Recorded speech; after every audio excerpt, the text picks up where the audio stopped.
स्वरूप संप्रदाय दरवर्षी आपण गुरुपौर्णिमेचा उत्सव या ठिकाणी साजरा करतोय, परंतु सलग 2 वर्ष कोरोनाच्या परिस्थितीमुळे हा कार्यक्रम ऑनलाईन या ठिकाणी होतो। यावर आता सुद्धा हा कार्यक्रम ऑनलाईन या ठिकाणी आहे। फेसबुक युट्यूबच्या माध्यमातून जेवढे आपले शिष्यगण आहेत त्या शिष्यगणांशी यांना या कार्यक्रमामध्ये सहभागी करून आपण घेतोय। चालायचंच, त्याला विलाज नाहीये, पण तरी हा कार्यक्रम या ठिकाणी होतोय आणि हा होतच राहणार आहे।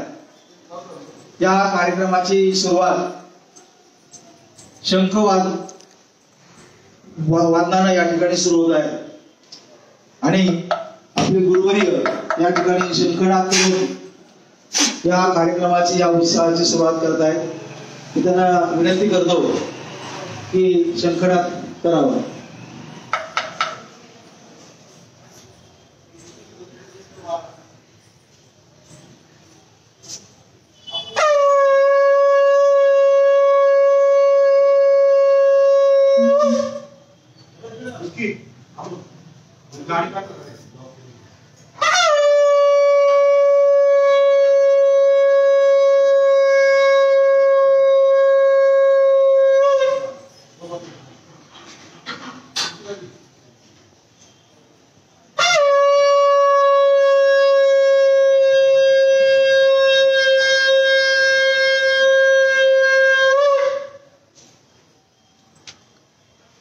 शंखनाद झालेला आहे। यानंतर दीप प्रज्वलन, दीप जलाते चलो और स्वरूप संप्रदाय की गंगा बहाते चलो, दीप प्रज्वलनाचा कार्यक्रम या ठिकाणी होईल। मी ज्या मान्यवरांचं नामोल्लेख करतोय त्यांनी दीप प्रज्वलन करायचे, फार पटकन यायचंय। माननीय मिलिंद येंदे साहेब, मोहन सापोरे, तांबे सर, अलका विभुदे आणि आशा महाडिक, चला पटकन या।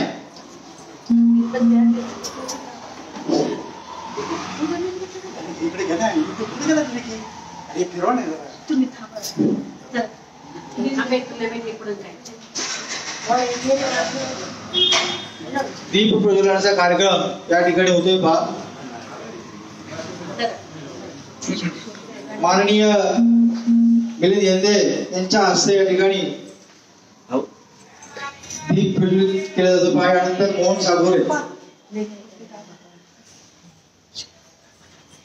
माजी PSI मोहन सागोरे यांच्या हस्ते या ठिकाणी होते, टाळ्या वाजवा। यानंतर तांबे सर, त्यानंतर सो अलका विभुदे ताई आणि सो आशा महाडिक ताई या ठिकाणी यायचे।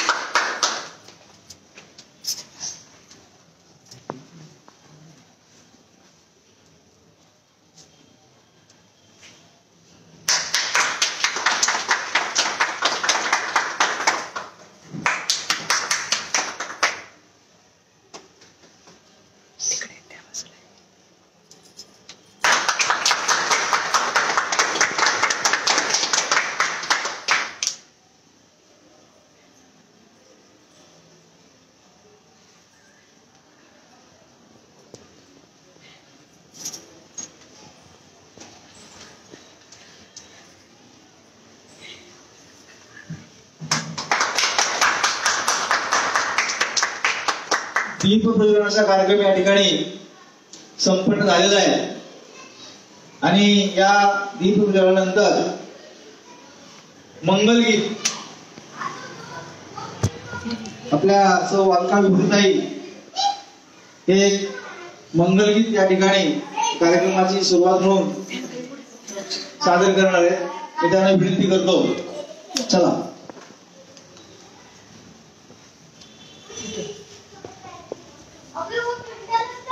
नमस्कार.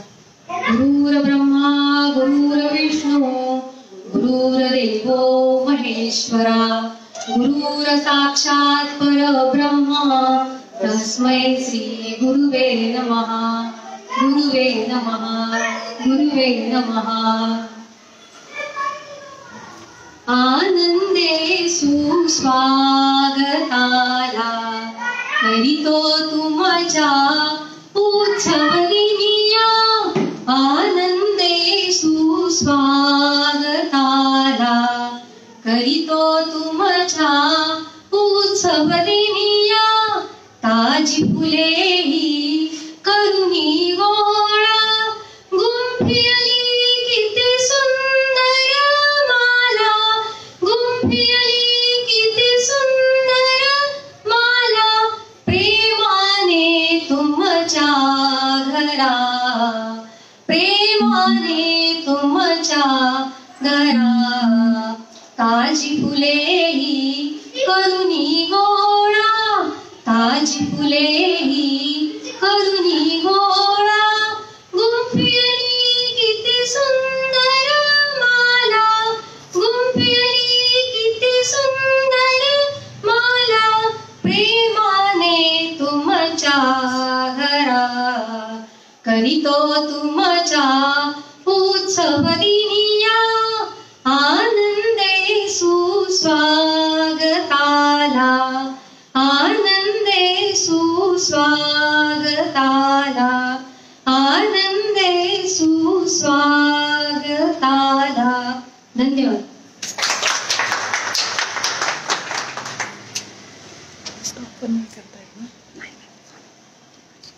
धन्यवाद विभूताई. यानंतर आपल्या गुरुवर्यांचा थोडक्यात कार्यपरिचय या ठिकाणी करून देतोय. हा कार्यपरिचय झालाच पाहिजे, शिष्यगणांना या ठिकाणी समजलं पाहिजे. आणि हा कार्यपरिचय मी थोडक्यात या ठिकाणी करण्याचा प्रयत्न करतोय. जयांचे केल्या स्मरण होय सकल विद्यांचे अधिकरण तेशी वंतु श्री चरण श्री गुरूंचे. जयांचे आठवे श्री अंगवे सारस्वत आगवे जिव्हे सिये. वक्तृत्वा गोडपणे अमृताते पारुके म्हणे रस होती ओळखणे अक्षरांशी. भावांचे अवतरण अवतरवित निज खुण ते आता चढे संपूर्ण तत्वबोध. श्री गुरूंचे पाय जे हृदय उसळी टाय ते एवढे भाग्य होय कुणकेशाशी ते नमस्कारून आता. गुरूंचा काय परिचय करत असताना त्या ठिकाणी आपले गुरु आहेत पहा स्वरूप संप्रदाय डॉक्टर मिलिंद महाराज भोसले. त्या ठिकाणी यांचं शिक्षण आहे की DME DBM ADIS. आपल्या गुरु महाराजांनी 10 ऑगस्ट 1992 रोजी आपल्या आबा महाराजांकडनं अनुग्रह या ठिकाणी घेतला आणि या स्वरूप संप्रदायाची गादी चालवण्यासाठी 21 फेब्रुवारी 2000 पासून त्यांच्याकडं आबा महाराजांनी या संप्रदायाची गादी या ठिकाणी दिली आणि ते मोठ्या मेहनतीनं मन लावून आणि खरंच गुरुसेवेचं एक पुरत अंगीकारून ही गादी या ठिकाणी समर्थपणे त्या ठिकाणी पेलतात. आपण पाहिलं की उच्च विभूषित आहेत. अनेक प्रकारचे शिक्षण किंवा त्यांचं एक सतत ध्यास आहे, हव्यास आहे की काहीतरी नवीन नवीन या ठिकाणी घ्यायचंय आणि त्यामुळं त्यांनी अनेक प्रकारच्या पदव्या या ठिकाणी संपादन केल्या आहेत. ज्यामध्ये मी तुम्हाला सांगितलं संस्थेमार्फत या ठिकाणी त्यानंतर शिरोधारा संमोहन प्रशिक्षण या ठिकाणी केलेलं आहे. विशासन कोर्स या ठिकाणी केले आहेत. अनेक ध्यान शिबिर या ठिकाणी घेतली आहेत, त्याचं पण प्रशिक्षण घेतलेलं आहे. पहा संस्कृत संभाषण, त्यानंतर संस्कृत भारती हरिकीर्तन प्रशिक्षण, विश्वशाखा फाउंडेशन, कीर्तन महाविद्यालयामधून या ठिकाणी त्यांनी घेतलेलं आहे पहा. यामध्ये आताच आपण पाहिलं पहा की गोविधान अनुसंधान केंद्र देवळापार नागपूर या ठिकाणी गोविधानाचं प्रशिक्षण त्यांनी घेतले, त्या ठिकाणी ते भेट देऊन आलेले आहेत.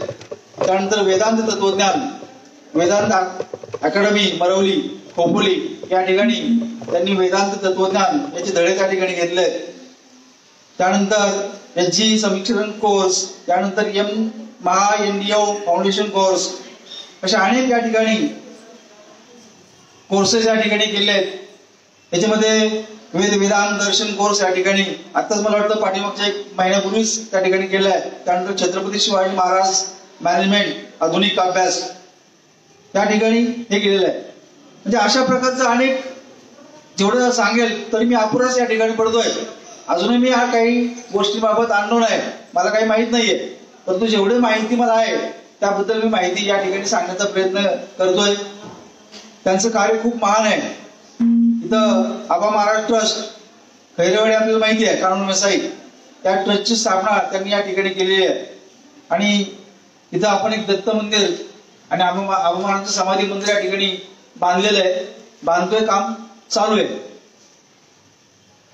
त्या ठिकाणी आपल्या संप्रदायामार्फत शिष्य परिवार वाढवणं, दत्त जयंती, गणेश चतुर्थी, पुण्यतिथी, गुरुपौर्णिमा, कोजागरी पौर्णिमा, कृष्ण जन्म उत्सव, अशा अनेक प्रकारचे कार्यक्रम त्या ठिकाणी आपण साजरे करत असतो पहा. त्याच्यामध्ये त्यांचं अजूनही जर कार्य आपण जर पाहिलं तर रोटरी डिस्ट्रिक्ट कमिटीवरती असिस्टंट गव्हर्नमेंट म्हणून त्यांची नियुक्ती झालेली आहे. आणि या विभागाचे रोटरीचे प्रमुख म्हणून ते काम त्या ठिकाणी पाहत होते पहा. इथं नवीन स्वरूप फाउंडेशन ट्रस्टची स्थापना या ठिकाणी आलेगाव पागा या ठिकाणी केलेली आहे. आणि इथं एका वृद्धाश्रमाचं काम चालू आहे. आपण फोटो पाहिले असतील आपल्या जे व्हॉट्सअप त्या ग्रुपमध्ये, मी पण पाहिलंय. काम त्या ठिकाणी चालू आहे, खूप मोठं काम आहे. आणि तरी सुद्धा अजून त्यांनी मगाशी मला सांगितलं बोलता बोलता आपले स्वरूप फाउंडेशन, ग्लोबल फाउंडेशन या ठिकाणी तयार करायचं आपल्याला. आणि यामार्फत अनेक म्हणजे पूर्ण देशासाठी, पूर्ण देश पातळीवरती एक ग्लोबल फाउंडेशन या ठिकाणी आपल्याला तयार करायचं आहे, फाउंडेशन ऑर्गनायझेशन. आणि यासाठी प्रयत्न चालू आहेत, कष्ट या ठिकाणी ते घेतात. इथं आपल्या स्वरूप संप्रदायाची 5 पुस्तक या ठिकाणी छापली आहेत. 5वं म्हणजे पहिलं पुस्तक आहे, सगळ्यांना माहित असेल, मला भगवंत हवा. त्यानंतर पोत गुटिका, त्यानंतर सत्संग, त्यानंतर स्वरूप तत्वज्ञान. आणि जे 5वं पुस्तक आहे पुष्पगंध, यात येऊ वाचलेलं आहे, याचं प्रकाशन होईल. त्यानंतर स्वरूप संप्रदाय गाणी सीडी पण आपण या ठिकाणी तयार केली आहे, काही लोकांनी ऐकलेली पण असेल. आणि यापूर्वी आपण पाहिलं की आपण संपूर्ण भारत दर्शन केलं, नेपाळपर्यंत गेलोय. अनेक प्रकारच्या सहली या ठिकाणी आयोजित केल्या होत्या. आता सध्या थोडंसं परिस्थितीमुळं, कोरोना महामारी किंवा इतर परिस्थितीमुळं आपल्याला या सहलीचं आयोजन करता येत नाही, परंतु संपूर्ण भारतभर आपण त्या ठिकाणी भ्रमण केलेलं आहे. आपला शिष्य परिवार ठाणे, कराड, सातारा, मुंबई, औरंगाबाद, अहमदनगर, बारामती, सांगली, नाशिक, पुणे, बडोदा अशा ठिकाणी आहे. आणि हा आपला शिष्य परिवार पूर्ण भारतभर व्हावा, शिष्यवाढीसाठी आपण शिष्यांनी प्रयत्न केले पाहिजेत, ही त्यांची खंत आहे. त्यांनी मला ते वारंवार भेटल्यानंतर, आम्ही कुठे जरी भेटलो तरी ते ही खंत व्यक्त करतात की सर आपले शिष्य वाढले पाहिजे. आणि भारताच्या प्रत्येक ठिकाणी, प्रत्येक राज्यामध्ये आपला हा स्वरूप संप्रदाय या ठिकाणी पोहोचला पाहिजे, हे उद्दिष्ट आपण त्यांचं पूर्ण करण्याचा प्रयत्न करू. त्यानंतर आपण पाहिलं की आपला सत्संगाचा कार्यक्रम या ठिकाणी त्या म्हणजे ऑनलाईन त्या ठिकाणी होता, पण आम्ही पण पाहत होतो. सद्यस्थितीमध्ये थोडा व्यत्यय आलेला असेल. दर गुरुवारी हा कार्यक्रम या ठिकाणी व्हायचा. अनेक महत्वाचे विषय त्या कार्यक्रमामध्ये त्यांनी आपल्याला चर्चिलेले आहेत, मार्गदर्शन केलेलं आहे त्याबद्दलचं. आणि हा कार्यक्रम लाईव्ह त्या ठिकाणी असायचा, युट्यूबवरती पण असायचा. आणि ते मीटिंग असते, त्या मीटिंगमध्ये सुद्धा त्या ठिकाणी हा कार्यक्रम त्या ठिकाणी व्हायचा बा. त्यानंतर हार्मोनियम क्लासची सुरुवात महिला भजनी मंडळ, आणि खरंच आपल्या महिला उत्कृष्ट भजन गातात. एकदा प्रेरणा घेतली म्हणजे घेतली, एक सुस्वर असं भजन या ठिकाणी. आणि हे महिला भजनी मंडळ फक्त स्वरूप संप्रदायापुरतं मर्यादित राहिलं नाहीये. या पंचक्रोशी सुद्धा त्या महिला भजनी मंडळाला खूप मागणी आहे. लोकांना आता हा काळ थोडा जाऊ द्या, हा थोडा हे आहे, पण यापूर्वी सुद्धा आणि इथनं पुढे सुद्धा भजनी मंडळ, महिला भजनी मंडळाला या ठिकाणी मागणी त्यांची वाढेल किंवा लोक हे करतात बा. त्यानंतर निर्णय संस्थांना देणगी देणं, केंदूर या ठिकाणी धर्मशाळा बांधलेली आहे.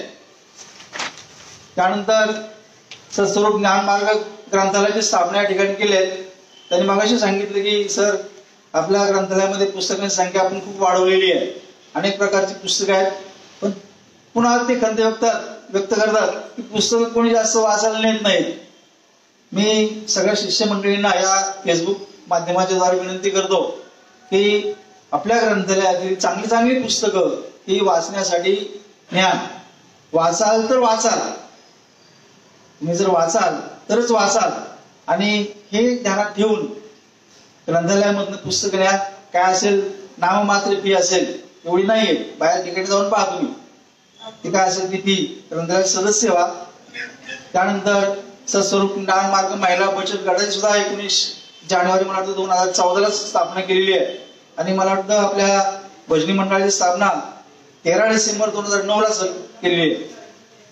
त्यानंतर योगासन वर्ग चालवणं, गुरुपरंपरा रुजवणं, आध्यात्मिक प्रसार करणं, स्वरूप संप्रदायाचे साहित्य, स्पीकर किंवा गुरु दत्तयंत्र, महासिद्ध यंत्र, फोटो, बोर्ड्स, त्रिशूळ, सीडी पुस्तकं उपलब्ध करून देणं. तैवान, जपान, कोरिया, दुबई या देशापर्यंत आपले गुरुवर्य पोहोचले आहेत. तिथं सुद्धा मार्गदर्शन किंवा तिथल्या लोकांना सुद्धा उपदेश त्या ठिकाणी त्यांनी केलेला आहे. इथं संस्कृत संभाषण 10 दिवसाचा वर्ग या ठिकाणी चालू होता पहा. आपल्या बऱ्याच शिष्यांनी त्याचा फायदा घेतलेला आहे. काही लोक आले आमच्यासारख्या बाहेर राहणाऱ्या लोकांना काय त्याचा फक्त आम्ही फोटो पाहतो आणि त्याच्यात समाधान मानतो, जाऊ द्या. त्यानंतर president rotary Club of Pune नगरच्या माध्यमानं सामाजिक कार्य करणं, याच्यामध्ये कार्यशाळा, ग्रामीण भाग, पाणी, मेडिकल सुविधा अशा अनेक उपक्रम त्या ठिकाणी राबवले आहेत. आता परवाच मी पाहिलं ते मुंबईला शिक्षण मंत्री वर्षा आहे ना, हा गायकवाड मॅडम, त्यांच्यापर्यंत गेले, त्यांचे फोटो मी पाहिले. म्हणजे एक सामाजिक जाणीव किंवा तळमळ, आणि या तळमळीसाठी पोट तिटकीनं त्यांचं काम या ठिकाणी चालू असतं पहा. त्यानंतर भ्रष्टाचार निर्मूलनाचा प्रसार करणं, अवयव देहदानचा प्रसार करणं, शेतकऱ्यांच्या मालाला चांगला बाजारभाव मिळवण्यासाठी नवीन तंत्रज्ञान विकसित करणं, स्वच्छता म्हणजे सर्वेक्षण पुणे महानगरपालिकेतर्फे त्यांनी त्या ठिकाणी प्रत्यक्ष सहभाग त्या ठिकाणी त्यांचा आहे. ते आपल्या खैरवाडीच्या ट्रस्टचे त्यांनी स्थापनाच केली, विश्वस्त आहेत ते. स्वरूप फाउंडेशन ट्रस्ट ही वेगळी ट्रस्ट आहे आलेगाव भागाची. तिथे आता वृद्धाश्रम आपण सुरू करतोय, त्याचे ते अध्यक्ष आहेत. स्वरूप संप्रदायाचे सर्व म्हणजे गुरुवारी आहेत ते. IAOH Indian association of occupational health यांचे सभासद आहेत. संस्कृत भारती आरोग्य संपर्क प्रमुख आहेत. त्यानंतर पुणे डिस्ट्रिक्ट लेटरी को चेअरमन ते प्रेसिडेंट होते. Rotary Club of Pune Nagar रोडचे मेंबर त्या ठिकाणी होते. National vice chairman anti corruption foundation India, तुम्हाला माहिती आहे, या संस्थेचे ते नॅशनल व्हाईस चेअरमन त्या ठिकाणी आहेत. विश्व मराठी परिषदचे मानद सभासद त्या ठिकाणी आहेत. सत्यमेव जयते वार्ता प्रेसचे मुख्य प्रतिनिधी, पुणे शहर प्रतिनिधी म्हणून त्यांची नियुक्ती या ठिकाणी झालेली आहे. धार्मिक, सामाजिक, शैक्षणिक अशा अनेक कार्यक्रमामध्ये त्यांचा सहभाग असतो, आणि या कार्यक्रमासाठी ते अनेक ठिकाणी त्यांची प्रवचनं त्या ठिकाणी ते करत असतात किंवा होत असतात. लोकांची सुद्धा मागणी त्या ठिकाणी आहे. आणि अशा कर्तृत्ववान आपल्या गुरुवारांचा गौरव होणं उचितच आहे. हा गौरव त्या ठिकाणी कसा झाला हे पण मी थोडक्यात सांगण्याचा प्रयत्न करतोय. त्याच्यामध्ये शैक्षणिक, वैद्यकीय, औद्योगिक, साहित्य, कला, संगीत आणि सामाजिक क्षेत्रामध्ये स्पृहणीय कामगिरीबद्दल 15 ऑगस्ट 1911 मध्ये महानगरपालिकेतर्फे पुणे महानगरपालिकेतर्फे त्यांना एक गौरव पदक त्या ठिकाणी दिलेलं आहे. त्यानंतर Commonwealth vocational university toga Australia यांच्या मार्फत अध्यात्मामध्ये त्यांना PhD म्हणजे डॉक्टरेट ही पदवी त्या ठिकाणी दिली आहे. आणि त्यामुळे मग आता त्यांच्या नावासमोर आपण डॉक्टर ही पदवी लावतोय पहा. आणि 12 ऑक्टोबर 1918 रोजी ही पदवी प्रदान त्यांना दुबई या ठिकाणी केली गेली पहा. GNO ऑफ इंडिया अवॉर्ड या ठिकाणी 21 एप्रिल 2019 साली या ठिकाणी मिळालेला आहे. त्यानंतर Mahatma Gandhi international peace award 2 October 1919 रोजी महात्मा गांधी यांच्या 150व्या जयंतीनिमित्त दिल्ली या ठिकाणी त्यांना त्या ठिकाणी हे अवॉर्ड दिले गेलं पहा. त्यानंतर अखिल भारतीय मानवी मराठी साहित्य परिषद, मानव सेवा विकास फाउंडेशन, महाराष्ट्र साहित्य ग्रामवैभव अशा अनेक कार्यक्रमामध्ये किंवा अनेक संस्थांमध्ये त्यांचं कार्य हे स्पृहणीय त्या ठिकाणी आहे. आणि या संस्थांमार्फत सुद्धा त्यांचं वेळोवेळी गौरव त्या ठिकाणी झालेला आहे. महाराष्ट्रामध्ये शिवरत्न पुरस्कार 2020 मध्ये या ठिकाणी देऊन पत्रकार भवन, नवीपेठ, गांधी चौक या ठिकाणी त्यांना सन्मानित करण्यात आलं पहा.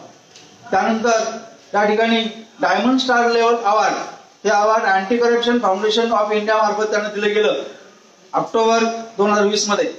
त्यानंतर रोटरी राईड त्यांची डिस्ट्रिक्ट रोटरीमध्ये म्हणजे डिस्ट्रिक्ट पातळीवरती त्यांची मार्गदर्शक म्हणून त्या ठिकाणी नियुक्ती झालेली आहे. 6 नोव्हेंबरला मला वाटतं आज ठिकाणी झालेली आहे. आणि यानंतर Asia pride award organise by the international humanity machine organisation 18 फेब्रुवारी 2021 रोजी भोपाळ मध्य प्रदेश या ठिकाणी त्यांना आशिया प्राईड अवॉर्ड 2021 त्या ठिकाणी मिळालेले आहे पहा. म्हणजे गुण गौरवाच्या दृष्टीने सुद्धा ते कुठल्याही प्रकारे कमी पडलेले नाहीयेत. फक्त आध्यात्मिक क्षेत्रामध्ये त्यांचं कार्य आहे असं नाहीये. आध्यात्मिक, शैक्षणिक, सामाजिक अशा अनेक क्षेत्र आहेत. त्या क्षेत्रामध्ये ते त्यांचं भरीव या ठिकाणी कार्य करतात. आणि अशा गुरुबद्दल काय बोलावं हाच या ठिकाणी माझ्यापुढे प्रश्न पडतो. कारण गुरुपौर्णिमा म्हणजे व्यास पौर्णिमा आणि व्यासांना त्या ठिकाणी जगाचा गुरु त्या ठिकाणी मानलं जातं. गुरु हे तत्व आहे आणि या तत्वाचा सगळ्यांनी अंगीकार केला पाहिजे.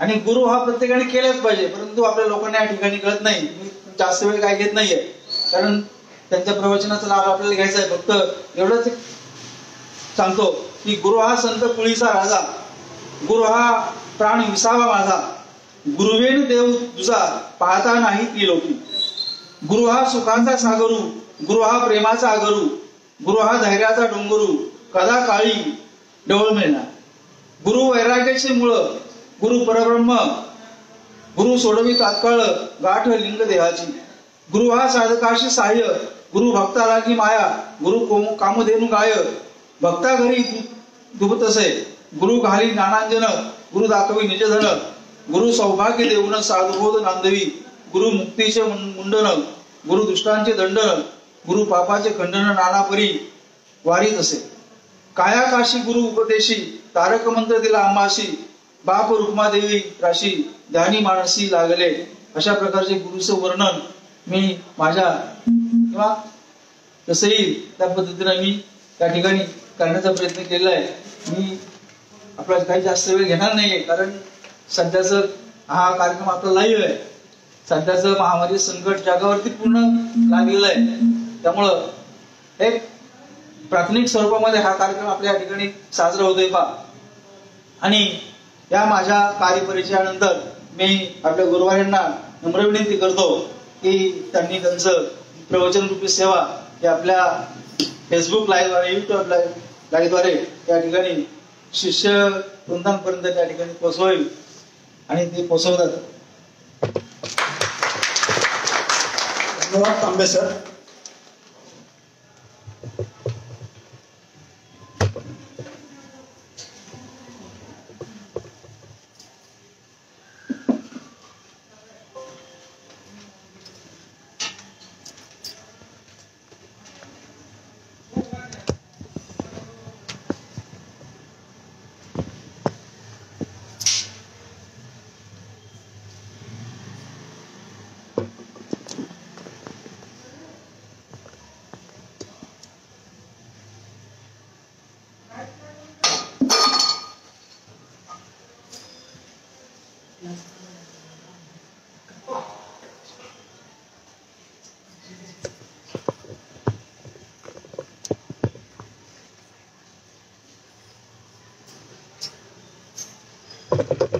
गुरुर्ब्रह्मा गुरुर्विष्णू गुरुदेवो महेश्वरा गुरु साक्षात् परब्रह्म तस्मै श्री गुरुवे नमः गुरुवे नमः गुरुवे नमः।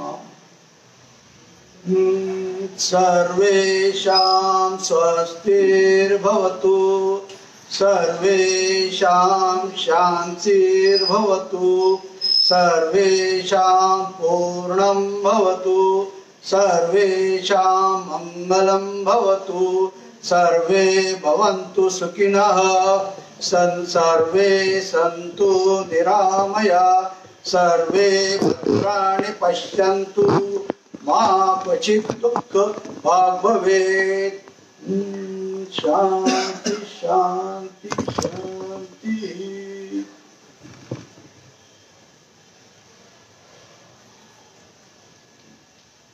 आज गुरुपौर्णिमेचा हा दिवस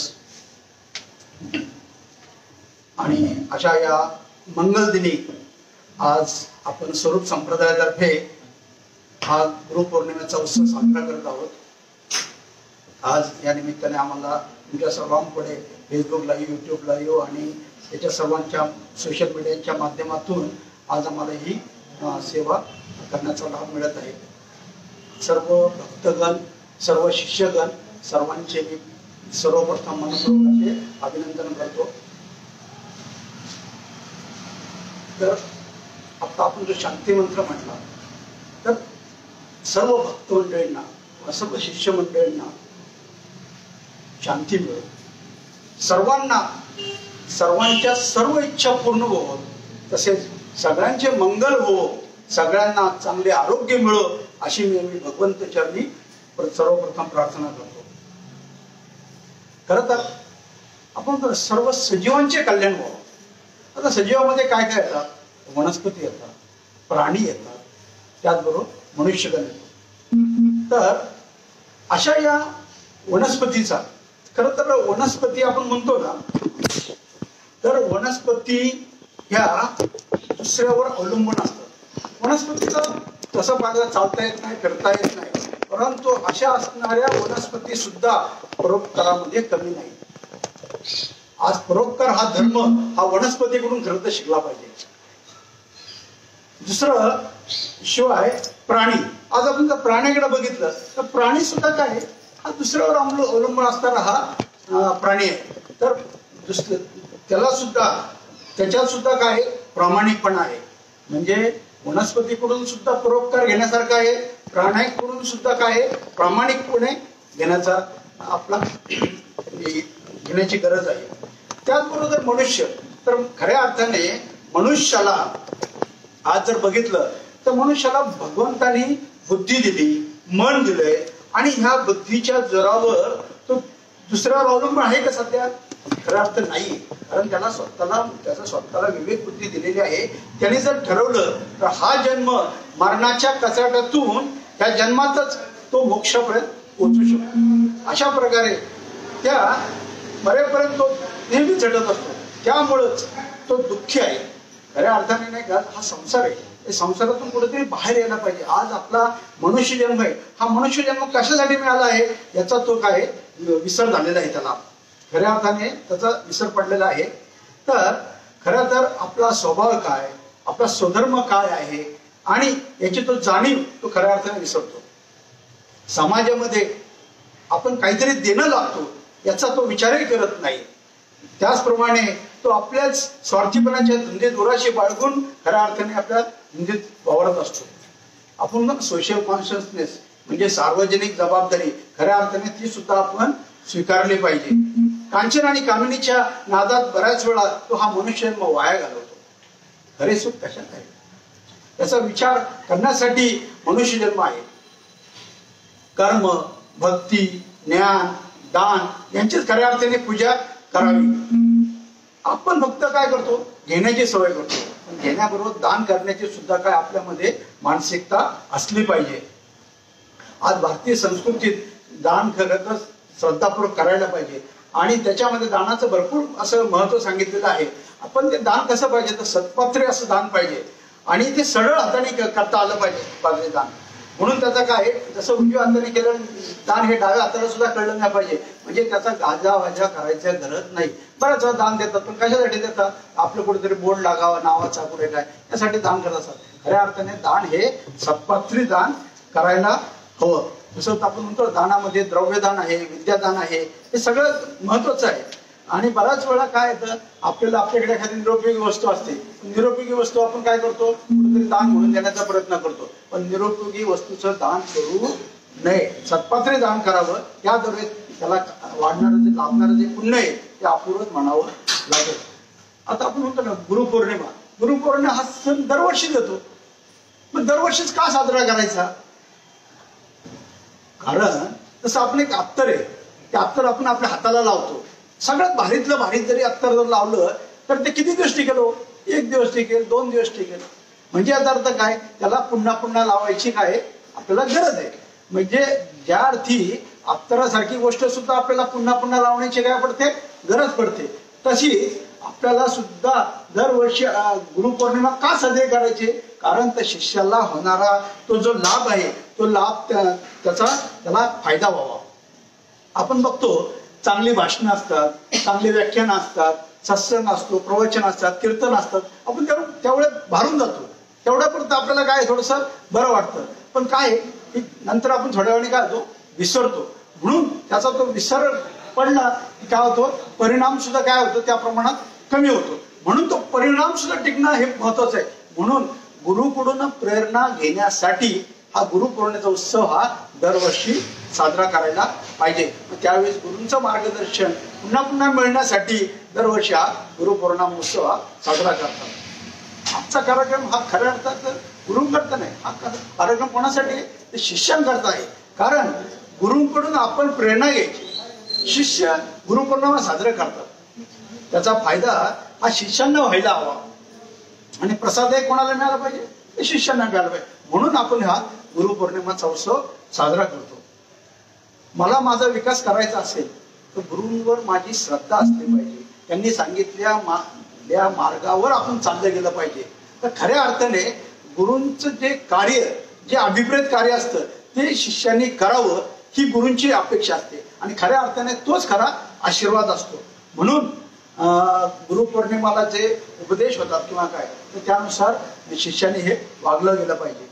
आध्यात्मिक गोष्टी जर बघितलं तर गुरूंचा शोध हा हवाच. तर त्यामध्ये गुरु शिष्याला योग्य असं मार्गदर्शन करतात. बऱ्याच वेळा गुरु हे आपोआप भेटतात ना तसं. तर गुरुंकडे सुद्धा जायची गरज नाही. कारण जसं शिष्याला गुरूंची गरज असते तसंच गुरुला सुद्धा चांगल्या शिष्यांची काय असते? गरज असते. कारण ते गुरुकडून घडतात तर परत शिष्यामधूनच गुरु निर्माण होतात. म्हणजे गुरु शिष्य परंपरा जी आपण म्हणतो ती काय शिष्यामधूनच परत गुरु निर्माण होतात. म्हणून दोन्ही गोष्टी हे नातं गुरु शिष्याचं हे सर्वार्थाने फार असं महत्वाचं आहे. म्हणून सांगले चित्तामध्ये आपल्या सतत गुरूंची स्मृती, माध्यम साधण्यातील सातत्य यातूनच खऱ्या अर्थाने शिष्याची 100% पर्यंत काय होते? प्रगती होते. कायम असा मनामध्ये ध्यास असला पाहिजे. चित्तामध्ये सारखं नामस्मरण असलं पाहिजे. गुरुने दिलेला मंत्र असतो त्या मंत्राचा जप केलेला पाहिजे.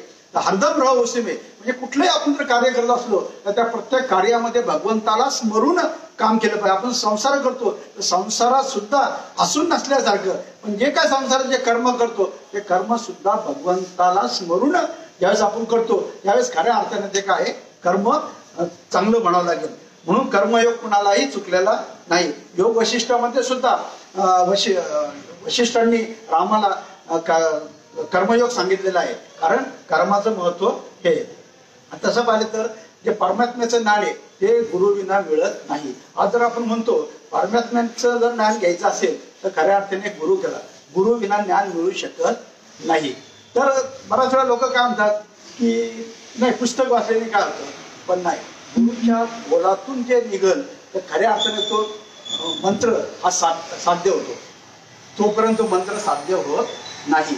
मनुष्य जन्म हा काय पशु समान आहे का?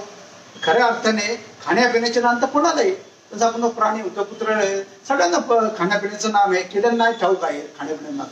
पण मनुष्याचं जन्माचं मनुष्याला जी काही बुद्धी मिळाली आहे त्या बुद्धीच्या याच्यावर त्यांनी विचार करायला हवा की हा मनुष्य जन्म कसा आहे, मी कोण आहे, कुठून आलो, कशासाठी आलो, मला काय करायचंय, हा सगळा विचार हा खऱ्या अर्थाने झाला पाहिजे.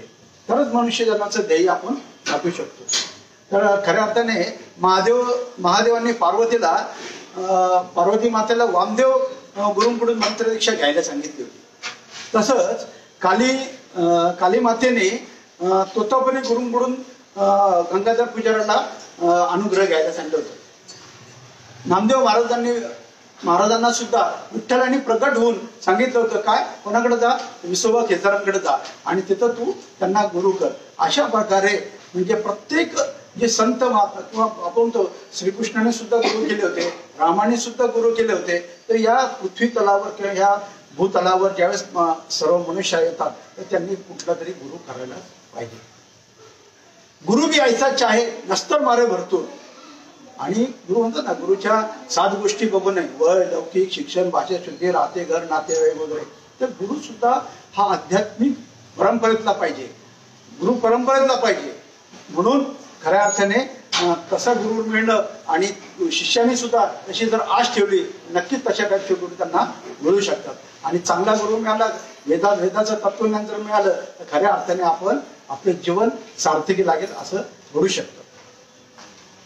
आध्यात्मिक ज्ञान हे गुरु परंपरेतच मिळतं. म्हणून ज्ञानाच्या परंपरेनुसार दिव्याने दिवा जळतो, दीप से दीप जलो म्हणतो ना, दिव्याने दिवा चालू राहतो. खरं तर हे ज्ञान पुस्तकातून मिळत नाही. आणि आत्मसाक्षात्कार जर करून घ्यायचा असेल तर खऱ्या अर्थाने तो पुस्तकातून नाही तर आपल्या गुरुच्या तत्वज्ञानातून आपण तो घ्यायचा असतो. म्हणून सत्संग करायला पाहिजे. सत्संगाचं महत्व सुद्धा भरपूर आहे.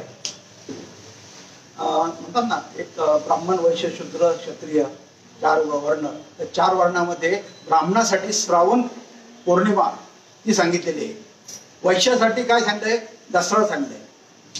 नंतर सामान्य मनुष्यासाठी काय सांगलंय, तर होळीचं पर्व सांगितलेलं आहे. आणि सर्वसामान्यासाठी म्हणजे आणि सगळ्यांसाठी, मग मनुष्यगण असू, देवगण असू, राक्षसगण असू, या तिन्ही गणांसाठी कोणतं, तर आपला हे गुरुपौर्णिमेचं व्रत हे सांगितलेलं आहे. नंतर भगवान श्रीकृष्ण सुद्धा त्यांच्या गुरुची पूजा करतात. बृहस्पती, सगळे देव सुद्धा बृहस्पतीची पूजा करतात. म्हणून प्रत्येक याच्यामध्ये गुरुचं महत्व हे सांगितलेलं आहे. संत दैत्य सुद्धा आपल्या गुरु शुक्राचार्यांकडे जातात आणि दीक्षा घेतात. म्हणून गुरुपौर्णिमेचं व्रत हे काय आहे, खऱ्या अर्थाने सर्वांसाठी आहे. तसं पाहिलं तर किती तीर्थयात्रा करा. आज बघितलं ना आपण, 2002 पासून ते 2017 पर्यंत जवळजवळ आपण तीर्थयात्रा भरपूर केल्या. सर्व 4 धाम यात्रा केल्या. सर्व शिष्यांना त्याचा लाभ मिळाला. आपला उद्देश हाच होता की काय होतं, त्याच्यातून सर्वांचं दर्शन घडावं. म्हणून त्याच्यामध्ये आपला जर खर्च म्हटलं तर त्यामुळे फार कमी येत होता. कारण का, आपण सर्व एकत्र बस करून जायचो, सर्वांमध्ये हे करायचो. आणि त्या याच्यामध्ये कमी खर्चामध्ये सुद्धा आपला आज या सगळ्या भारतभर काय आल्या तीर्थयात्रा झालेल्या आहेत. आपण म्हणतो ना, किती जरी तीर्थयात्रा केल्या किंवा किती जरी देवतांना प्रसन्न केलं तरी कोणाची तरी पूजा शिल्लक राहते. परंतु गुरुपौर्णिमेला गुरुदेवांची मानसिक पूजा केली तर खऱ्या अर्थाने काय होतं, वर्षभरातल्या सर्व पौर्णिमेचा काय होतो, लाभ होतो. आता असो ना, चंद्र असतो तर चंद्राची चक्र असते, हळूहळू कलेने वाढत जाऊन काय होतं, पूर्णत्वाला जाते. तसंच म्हणून सांगितलंय. तर कुठलंही शुभ कार्य करायचं असेल, बघा तुम्ही ते 3.5 मुहूर्त आहे, ते सगळे 3.5 मुहूर्त कुठल्या पक्षामध्ये, तर शुक्ल पक्षामध्ये. तर शुक्ल पक्षामध्येच म्हणजे काय, तर हळूहळू वाढत जाऊन काय करतात, पूर्णत्वाला जातात. तर पूर्णत्वाला जातात. म्हणून ते फार महत्वाचं आहे. जसं होतं पाण्यामधली मासळी, ती सुद्धा काय होते, आनंदित होते. आणि भगवंताच्या दर्शनाने सर्व भक्त काय होतात, आनंदित होतात. असंच सद्गुरूंच्या दर्शनाने सुद्धा शिष्य भक्तगण काय होतात, उल्हासित होतात. अशा प्रकारे गुरुपौर्णिमेचा लाभ सर्वांना मिळू शकतो. तर आषाढ महिन्याची पौर्णिमा आहे, ती गुरुपौर्णिमा म्हणून आपण साजरी करतो. अर्थात पाप, ताप, अज्ञान, अंधकार या सगळ्या गोष्टी ही दूर करणारी अशी सगळ्यात जर मोठी म्हटली, मोठी अशी गुरुपौर्णिमा आहे. त्यामध्ये ती सिद्धी देणारी पौर्णिमा आहे, भगवंताची भेट घालून देणारी अशी ही आजची गुरुपौर्णिमा आहे.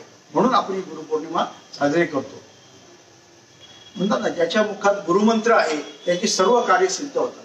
आज आपण आपल्या शिष्यगण, आपला जो गुरूंनी मंत्र दिलेला आहे, आपण त्या मंत्राचा नामजप केला तर सगळ्या गोष्टी काय होतात, साध्य होतात. म्हणून तर ज्याच्या जीवनात गुरु नाहीत त्याचा कुणीही हितेशी सुद्धा नाही असं म्हणतात, किंवा निगुर राहू नये. म्हणून भूतलावर जेवढे सर्व गुण येतात तर त्यांना प्रत्येकाने गुरु हा करणं महत्वाचं आहे. गुरुविना ज्ञान नाही. खरं तर गुरुपौर्णिमेचा हा दिवस आहे, तर हा दिवस आपल्या गुरूंना शरण जाण्याचा असा दिवस आहे.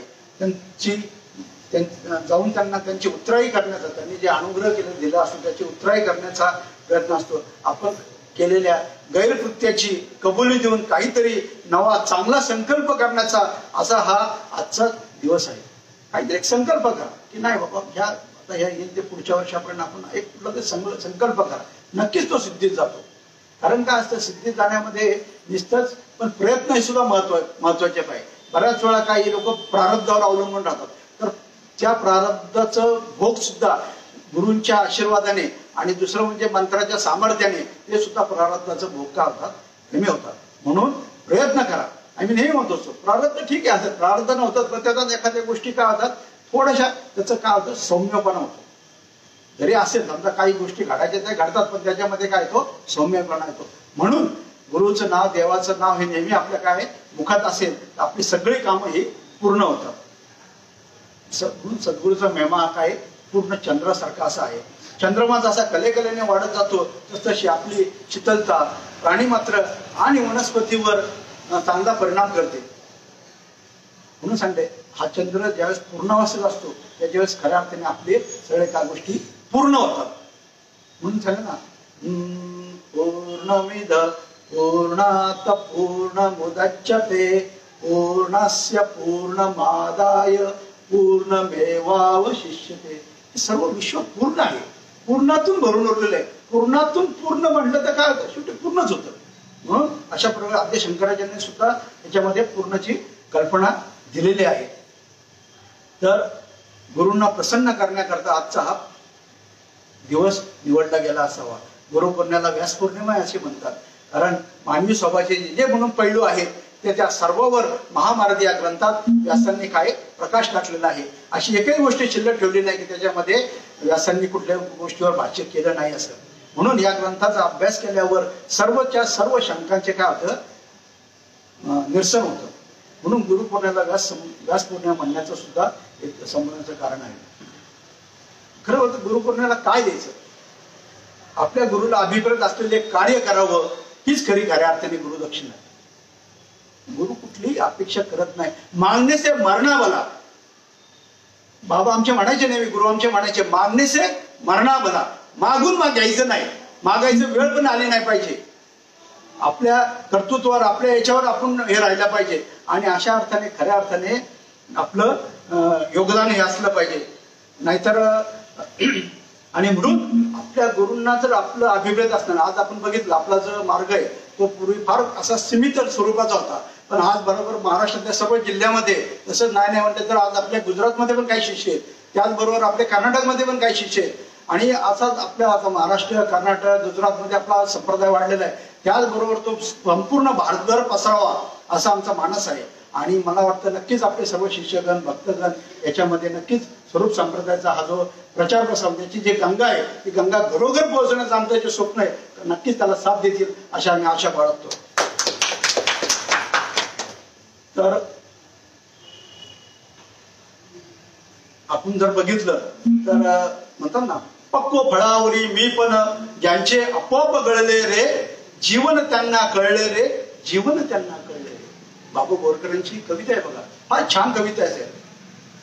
मंजिलें उन्हीं को मिलती है, मंजिलें उन्हों को मिलती है जिसके सपनों में जान होती है. मंजिलें उनको मिलती है जिसके सपनों में जान होती है. पंख होने से कुछ नहीं होता, पंख होने से कुछ नहीं होता, हौसले से उड़ान नहीं होती है, हौसले से उड़ान होते. म्हणून सांगितलं आहे की हौसले का प्रयत्न हे फार महत्वाचे. एक गाणं आहे बघा, रुक जाना नहीं कहीं हार के, कांटों पे चल के मिलेंगे साए बहार के. गाणं बघ, त्या गाण्याचा अर्थ पण म्हणतात, रुक जाना नहीं कहीं तू हार के, कांटों पे चल के मिलेंगे साए बहार के. काट्यावर चालण्याची वेळ जरी आले, काटे टोचले तरी त्याच्यावर प्रयत्न हे थांबवायचे नसतात. म्हणून सांगले कर्म करा, कर्तव्य करा, प्रयत्न करा, नक्कीच यश मिळेल. काय सांगले, कर्मणे वाधिकार असते मा फलेषु कदाचन. कर्म करत राहा, फळाची अपेक्षा ठेवू नका. आपोआप तुम्हाला फळ हे मिळणारच आहे 100%. म्हणून कर्मणे वाधिकार असते मा फलेषु कदाचन. करत राहा, प्रयत्न केले की आपल्या संसारातले, म्हणून सांगले प्रत्येक संतांनी ते सांगले काय, संसार करून परमार्थ करायचा. बरोबर नाही, सगळ्या संतांनी तेच केलं शिवाय काय. म्हणून आपल्याला संसार करता करता परमार्थ करायचा, संसारात असून नसल्यासारखं वागायचं. आणि हा मनुष्य जन्माचं जे ध्येय आहे तर ते ध्येय म्हणजे मोक्ष प्राप्ती. आणि हे मोक्ष प्राप्तीचं ध्येय खऱ्या अर्थाने आपल्याला गाठता आलं पाहिजे ना. सनावतु सनो भवन्तु सवीर्य कर्वावह तेजस्विनावतमस्तु मा विद्विषमहे. शांती शांती शांती. आपण शांती किती वेळा म्हणतो? 3 वेळा. यालाही कारण आहे. 3 प्रकारचे ताप आहेत. आध्यात्मिक ताप, अधिभौतिक ताप आणि अधिदैविक ताप. हे तिन्ही तापांची शांती होईल म्हणून ही शांती शांती शांती काय म्हणायचं? 3 वेळा म्हणायचं. 3 वेळा म्हणण्याला सुद्धा काय आहे? कारण आहे. आध्यात्मिक ताप, अधिभौतिक ताप, अधिदैविक ताप, या तिन्ही तापातून आपल्याला काय आहे? मुक्तता मिळाली पाहिजे. म्हणून ह्या शांती शांतीचा जप करणं गरजेचं आहे. खऱ्या अर्थाने आपल्याला आता सर्व आपण याचे चाललेलं आहे याच्या माध्यमातून आम्ही नाही म्हणतो आपले म्हणजे आई वडील, खऱ्या अर्थाने आई वडील आपल्याला पहिल्यांदा एक गुरु रूपात मिळालेले असतात. म्हणून आई वडिलांना कृपया विसरू नका, त्यांना देव माना आणि त्यांना कृपया वृद्धाश्रमात पाठवू नका. सर्वांनी आपला प्रपंच उत्तम असा करा, प्रपंचातील कर्तव्य विसरू नका, पण तो करीत असताना भगवंताचे स्मरण मात्र टाकू नका. आणि भगवंत कृपा करेल असा काय करा? भरवसा बाळगा. सुखाने व आनंदित राहा. हाच आजच्या गुरुपौर्णिमेनंतर आमचा आशीर्वाद. धन्यवाद.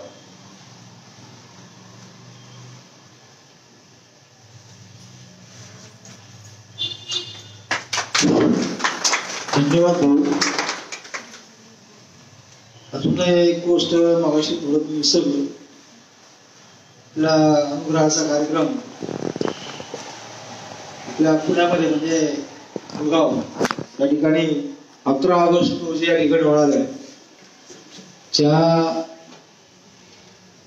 शिष्यगणांना अनुग्रह घ्यायचा आहे किंवा त्यांच्या परिस्थितीला अनुग्रह घ्यायचा आहे त्यांनी या ठिकाणी संपर्क साधायचा. तारीख पुन्हा ध्यानात ठेवा, 11 ऑगस्ट 2021 आणि 19 ऑगस्टला कराड या ठिकाणी अनुग्रहाचा कार्यक्रम होणार आहे. कराडला पुन्हा तारीख सांगतो बा, 19 ऑगस्ट 2021 कराड या ठिकाणी हा अनुग्रहाचा कार्यक्रम होईल. आणि मुळगाव पुणे या ठिकाणी 11 ऑगस्ट रोजी हा कार्यक्रम होईल. याची सर्वांनी या ठिकाणी नोंद घ्यायची बा.